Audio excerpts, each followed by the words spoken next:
2월 7일 금요일 경건의 시간을 시작하도록 하겠습니다. 기도하겠습니다.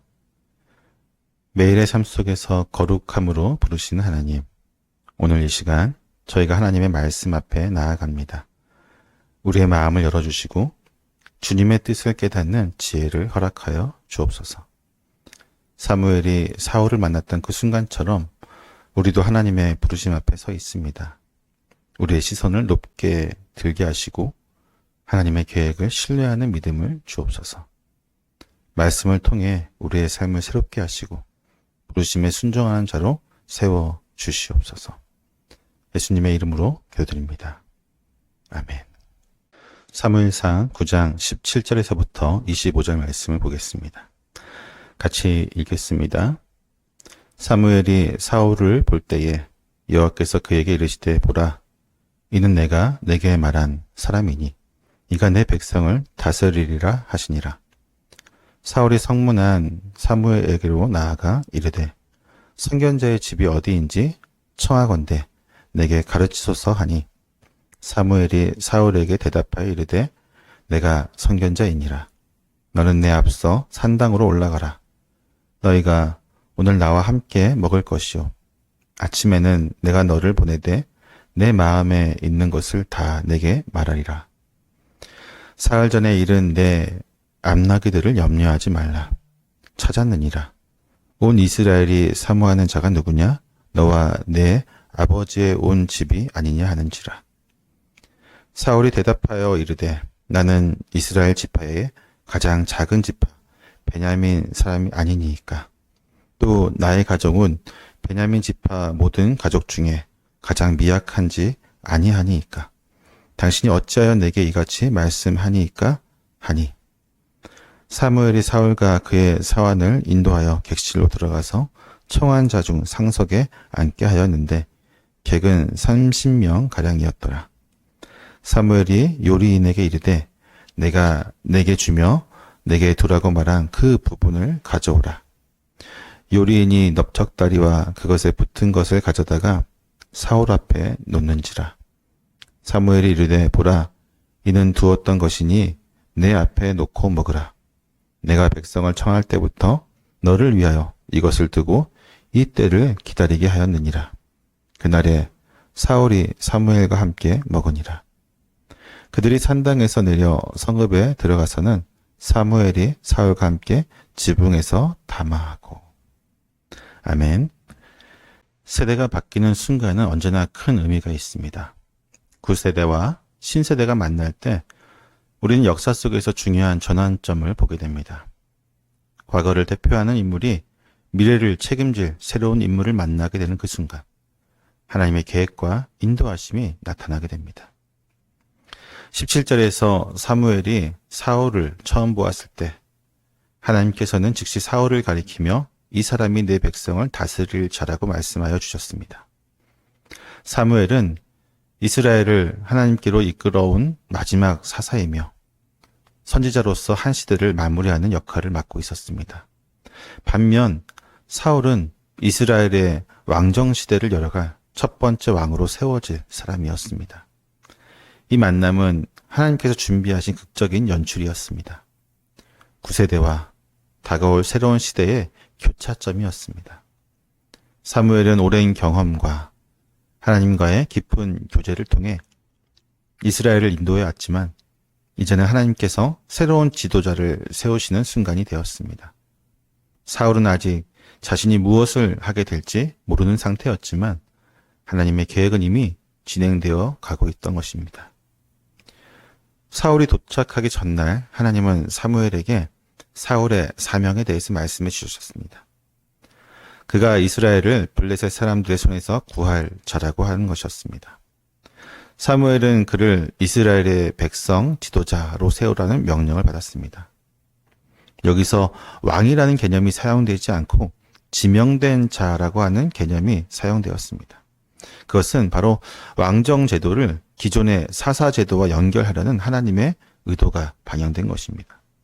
마치 모세가 이스라엘을 애굽에서 해방시켰던 것처럼 사울도 블레셋의 압제로부터 백성을 구원하는 역할을 맡게 됩니다.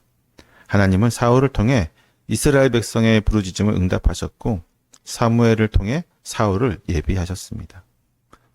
우리는 이런 순간을 어떻게 받아들여야 할까요? 하나님께서는 구세대와 신세대가 서로 충돌하는 것이 아니라 하나님의 뜻 가운데 조화를 이루며 다음 단계를 준비하도록 인도하십니다. 오늘 본문은 하나님의 부르심이 세대를 넘어 어떻게 역사하는지를 우리에게 가르쳐주고 있습니다. 하나님은 사울을 부르시기 전부터 이미 모든 것을 계획하고 계셨습니다. 이스라엘 백성은 블레셋의 압제 속에서 고통받고 있었고 하나님은 그들의 부르짖음을 들으셨습니다. 이는 출애굽 당시 이스라엘 백성이 애굽에서 종살이하며 하나님께 간구했던 장면을 연상하게 합니다.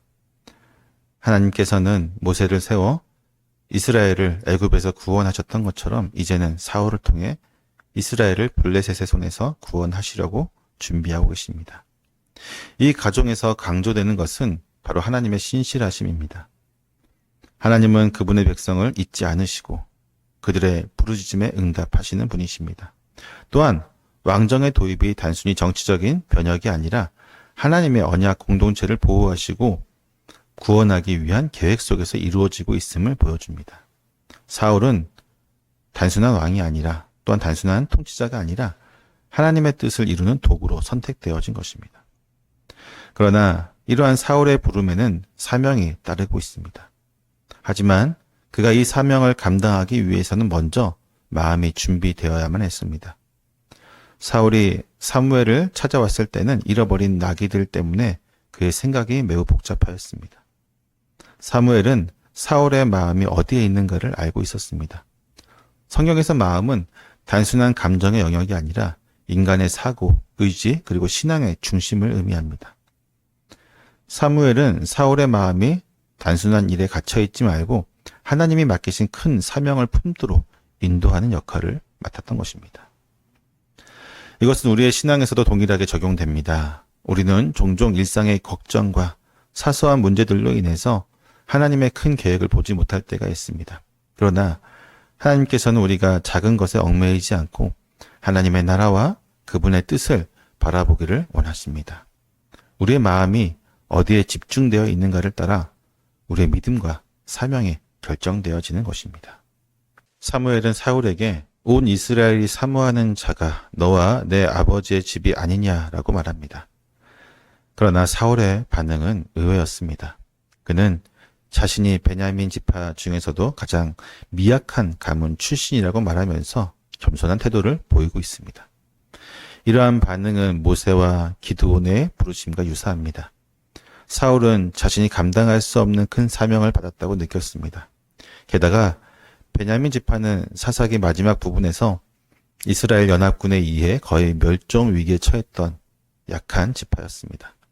이러한 배경 속에서 사울이 겸손한 태도를 보이는 것은 자연스러운 일이었습니다. 그러나 이 겸손함이 지속되지 않았던 것이 가장 안타까운 그의 모습입니다. 하나님께서는 자격이 충분한 사람을 부르시는 것이 아니라 하나님이 필요로 하는 사람을 택하여 사용하십니다. 우리의 능력이나 출신이 아니라 하나님의 뜻과 계획이 더 중요한 것이죠. 하나님의 선택은 우리의 논리나 인간적인 기준을 초월합니다. 하나님께서는 부족한 자를 사용하셔서 하나님의 영광을 드러내시는 분이십니다. 사울이 이러한 하나님의 신뢰에도 불구하고 결국 소명을 감당하지 못한 것은 그의 연약함과 불순종 때문이었습니다. 그는 처음에는 겸손했지만 시간이 지나면서 하나님을 신뢰하기보다는 자신의 판단을 우선하게 되었고 그의 실패는 하나님께서 부르실 때 가장 처음 가졌던 겸손과 순종함을 끝까지 유지하지 못했던 것이었습니다. 사울은 사무엘의 초청을 받아 특별한 손님으로 대접받으며 상석에 앉게 되었습니다. 또한 사무엘은 미리 요리인에게 특별한 음식을 준비하도록 하여 사울에게 제공하게 됩니다. 넓적다리와 그것에 붙은 고기는 제사에서 제사장에게 주어지는 특별한 부분이었습니다. 이 식사의 자리는 하나님께서 사울을 왕으로 세우기 위해 예비하신 특별한 자리였던 것입니다. 하나님은 사람을 부르실 때 단순히 그냥 부르시는 것이 아니라 그를 위한 자리와 환경을 준비해 주십니다. 사울이 처음에는 자신의 부르심을 이해하지 못했지만 하나님께서는 사울이 그 역할을 감당할 수 있도록 필요한 과정을 예비하셨습니다. 잔치가 끝난 후 사무엘은 사울을 데리고 자신의 집으로 가서 밤새 대화를 나누었습니다. 이는 단순한 손님 접대가 아니라 사울이 앞으로 감당해야 될 그 사명과 이스라엘의 미래에 대한 깊은 논의가 있었음을 암시합니다. 사울이 하나님이 맡기신 역할을 어떻게 감당할 것인가에 대한 가르침을 받는 그러한 귀중한 시간이었던 것입니다.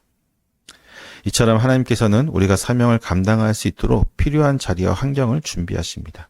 우리의 역할은 바로 그 자리에서 응답하고 순종하는 것입니다. 하나님께서는 우리가 예측하지 못하는 방식으로 우리의 삶을 인도하십니다. 우리가 평범한 일상을 살아가고 있다고 생각할지라도 하나님은 그 안에서 우리를 부르시고 또한 준비시키시며 사용하십니다. 사울이 암나기를 찾으러 가는 여정 속에서 왕으로 부름받았듯이 우리의 삶에도 하나님께서 준비하시는 부르심이 반드시 있습니다. 때로는 그 부르심이 부담스럽고 두려울 수도 있습니다. 하지만 하나님께서는 이미 모든 것을 예비하셨으며 우리가 감당할 수 있도록 필요한 모든 것을 공급할 준비를 갖추고 계십니다. 그러므로 우리는 하나님의 부르심을 신뢰하고 순종해야만 합니다. 사울처럼 자신을 작게 여기며 주저하는 것이 아니라 하나님의 계획을 믿고 담대히 나아가야 합니다. 하나님께서는 우리가 감당할 수 있는 길을 열어주시며 함께 걸어가기를 원하십니다. 오늘도 주와 함께 걸어가며 그분이 준비하신 그 길 가운데 날마다 승리하며 나아가는 저와 여러분 되시기를 소망합니다. 기도하겠습니다. 하나님 아버지, 오늘도 저희를 말씀으로 인도해 주시니 감사합니다. 우리가 하나님의 부르심을 두려워하지 않고 주님께서 예비하신 길을 믿음으로 걸어가게 하여 주시옵소서. 우리의 마음을 온전히 주님께 드리며 주님의 뜻을 따라 순종하는 자가 되게 하여 주시옵소서. 온전히 주님의 계획을 더욱 깊이 깨닫게 하시고 믿음으로 살아가도록 힘을 더하여 주시옵소서. 예수님의 이름으로 기도드립니다. 아멘.